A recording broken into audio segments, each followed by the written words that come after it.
vamos pensar no mundo perfeito em que o relatório está pronto, está lá o indiciamento de Jair Bolsonaro, ele é votado, esse relatório, ele é aprovado, e aí ele vai ser entregue para a Procuradoria-Geral da República, que vai ter um novo chefe escolhido por Lula. O senhor acha que essa troca de PGR também pode acelerar uma possível indiciamento legal de Bolsonaro e uma condenação depois baseado no relatório? Bem, então vamos lá.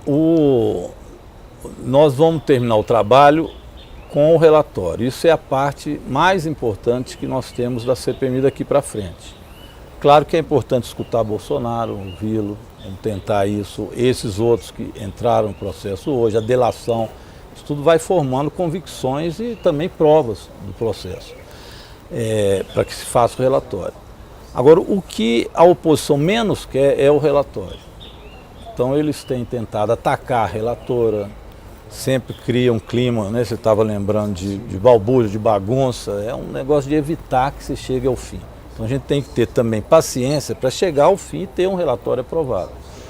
Porque o relatório é a opinião que o Congresso Nacional vai ter desse processo. O que aconteceu? Aconteceu um processo de golpe, quem foram os responsáveis, quem está indiciado. Isso é um aval político também.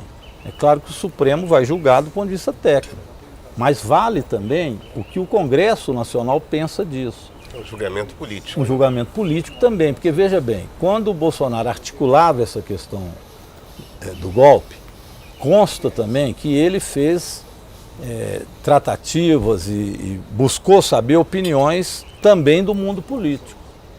Ele sabia que no Supremo ele não tinha condições de dar o golpe. O que aconteceria no mundo político? Por isso foi tão importante a postura que teve tanto Arthur Lira, quanto Rodrigo Pacheco imediatamente após as eleições. Eles deram um sinal claro, eles reconheceram a vitória do presidente Lula. Essa sua resposta me cria a oportunidade de perguntar o seguinte: quantos parlamentares, deputados e senadores, a CPI constatou envolvimento direto numa tentativa de golpe de Estado e quais os nomes que serão relacionados no relatório governista? Vamos esperar. Eu acho que tem uma que entrou também no processo, nós escutamos o hacker, que é a Zambelli. Os demais eu guardaria ainda um tempo para saber. Quantos seriam? Não é difícil dizer, mas nós temos também membros, inclusive, que já são do processo do Supremo, temos que analisar, da CPMI. Que estão lá no processo. Sempre. A Carla Zambelli que entrou nessa investigação, junto com o hacker. Agora, tem vários outros que têm vídeo, têm posições, nós temos que avaliar. Mas deixa eu só recuperar um pouco essa questão do relatório. Eu volto a esse assunto. O do relatório eu acho importante, porque quando o Arthur Lira e o Rodrigo Pacheco reconheceram imediatamente, eles o fizeram também rapidamente para não ter dúvida da posição deles. Porque provavelmente havia consultas sobre o que aconteceria. Então o Bolsonaro já não tinha também o aval do Congresso Nacional. Isso pesou muito do ponto de vista dele, das próprias Forças Armadas não aderirem a um processo golpista. Porque seria contra o Congresso Nacional, do ponto de vista fechar o Supremo do poder e o Supremo. Então eu acho que isso foi relevante, viu, para que o processo de golpe não acontecesse. Perfeito. Agora o número de deputados, eu fico devendo essa pergunta. Eu tenho uma opinião sobre isso, mas como entra, como que adentra, até para não atrapalhar outras análises que a gente faz por hora. Deputado, há a possibilidade de um segundo relatório, esse protagonizado pelo Magno Malta, que assumiu uma vice-presidência que não existe? Eles vão fazer o que a gente chama voto separado. O voto separado é um relatório que você apresenta. Por não concordar com o relatório, isso é regimental. Os já fizeram muito isso. Já. Então, eles têm todo o direito. Agora, o que vale é o que é votado, né? Esse outro é uma marcação de posição. Os dois não vão à votação? Vai à votação. Tá. Perfeito. O que vale é o que vencer. A relatora oficialmente é Elisiane, então perfeito. O relatório é dela. Existe um relatório dado no voto separado. Então, se você não concorda com o relatório da relatora, sim, você pode apresentar outro relatório que a gente chama em voto separado. Se ele for majoritário, ele passa a ser o relatório. Se for o da relatora, é esse que irá ao Supremo Tribunal Federal como peça do Congresso Nacional. Agora, só complementando essa questão dos parlamentares, tudo bem, os nomes o senhor não quer dar, o número o senhor acha que por enquanto, é impossível determinar, mas o Congresso tem o seu próprio regimento. O Senado, a Câmara, esta é uma CPI mista das duas casas. O relatório será produzido e enviado ao Supremo, ao Ministério Público, etc., para os procedimentos judiciais habituais que todos conhecemos. Dentro do Congresso, como é que vai ser o jogo? Vocês vão propor cassação de deputados e senadores ou para os quais vocês disponham de provas? Como é que é isso? Aí a gente pode apresentar tanto o indiciamento por crimes que ele cometeu ao Supremo, ao PGR, mas também podemos indicar por quebra de decoro parlamentar dentro da Câmara ou do Senado. Poder pode, mas vocês vão fazer isso? Vamos fazer, vamos ver, depende da relatora. Eu acho que no caso da Carla Zambelli, na minha opinião, já existe elementos para isso, no caso dela.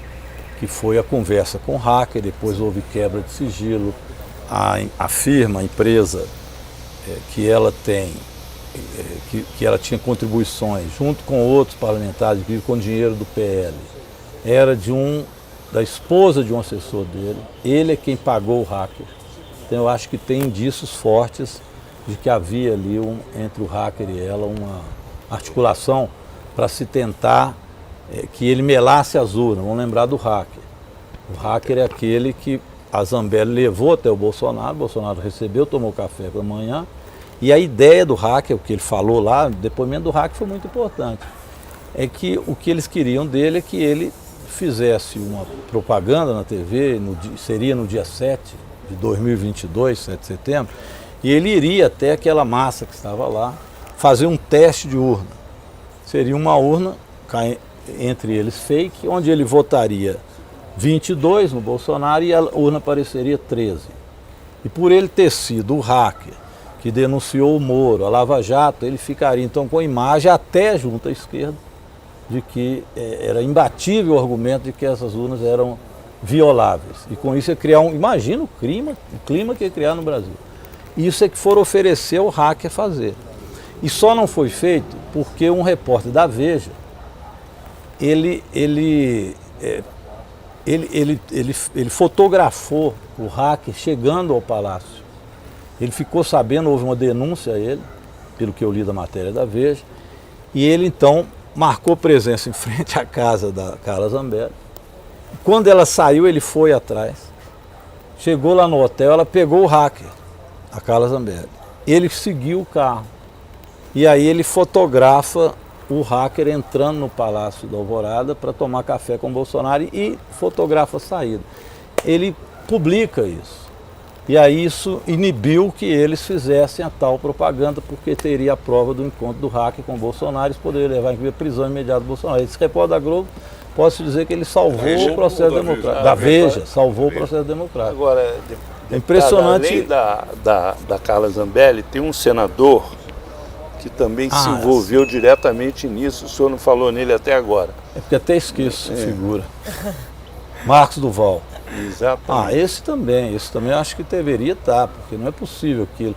Esse também é citado, foi lá, queria gravar o ministro do Supremo.